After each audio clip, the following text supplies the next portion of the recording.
Day 18. We are now officially in the home stretch of this 21-day series.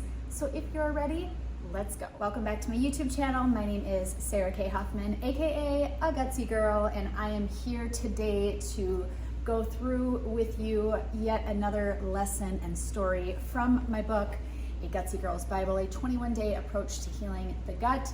And today is day 18, and the title is You Can't Stuff Emotions. These next few days, the last few days, kind of get a little heavy. I tell some personal stories, but I hope that you are here for it and you are ready to really listen in and dig into the stories with me. There were many times on my healing journey when I became so strict and rigid with my diet that I eventually snapped.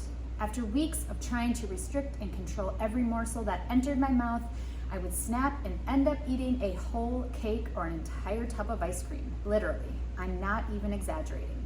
Afterward, I'd be miserable, and not only in the immediate aftermath or for the next few hours. I'd feel awful for days following the episode. What I eventually learned after healing my gut completely is that I need to give myself an outlet for my cravings to avoid losing control completely. Today, I eat both cake and ice cream, but never to the point where I'm so stuffed that consequences follow. And what I experienced with food is also true with emotions. I am a highly sensitive person, which means I tend to have an increased sensitivity to physical, emotional, and social stimuli. This is not a diagnosis or an inherently good or bad trait, but it is something that, before I was aware of it, caused me a lot of pain. Before I fully understood this trait, I never felt safe to share my sensitivity. For most of my life, I tried to restrict and control the big feelings I had, just as I had tried to excessively restrict and control my food intake. I always felt so much for my own self and on behalf of others, but those emotions stayed stuffed deep down within me. And just like with food, the pressure of constantly denying my own emotions would eventually cause me to snap. I did try to find an outlet for my emotions in 2008, just before my wedding, when I sought out my first therapist. I wanted to uncover what was going on, but instead of listening to what I was saying and hearing my desperation, she called afterward and left a voicemail that says, "I don't think this is going to be the right partnership." Yes, you read that correctly. My very first therapist fired me. And what happened next? You guessed it. I was afraid of seeing a new therapist for fear of being rejected again, so I just kept stuffing my emotions down one on top of the next and never dealt with any of it. My rock bottom came years later in October of 2018, as I shared on day 10.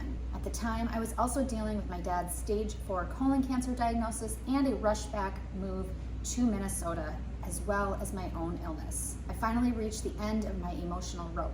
Enough was enough, and I finally went to see a doctor. After years of denying my emotions, opening up about what was happening finally allowed me to get the help I needed. I was referred to that incredible therapist and started on the medication.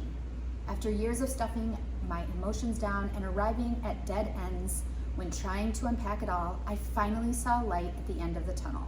Perhaps it's not surprising that this all happened shortly after I had taken my final rounds of rifaximin and neomycin, loosened the grip on my diet, and begun focusing less on working out and more on improving my overall lifestyle. To find true healing, I had to learn that emotions, like food cravings, will always find a way out.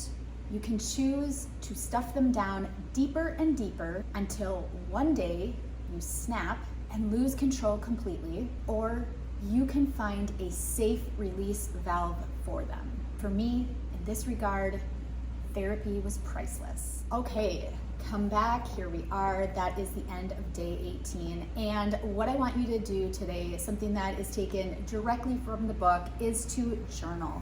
Journal about where you are holding onto stress, where you are stuffing down emotions, where you are putting off the thoughts and the emotions and the things that you really want to express and get out in order to heal. Because remember, if we don't do that, they stay stuck within us. If you want a really great podcast episode to go along with this, check out episode 58 of the A Gutsy Girl podcast. It is with Kimberly Lucas, and we talk all about emotional healing, trauma, and really digging inwards in order to heal the outward. I hope you have enjoyed this message. If you don't yet have a copy of the book, it's okay. You can come along with me on this entire journey, days 1 through 21. However, if you want the rest of what is in my signature book, The Gutsy Girl's Bible, you can get your copy at gutsygirlbook.com. And I will see you again next time.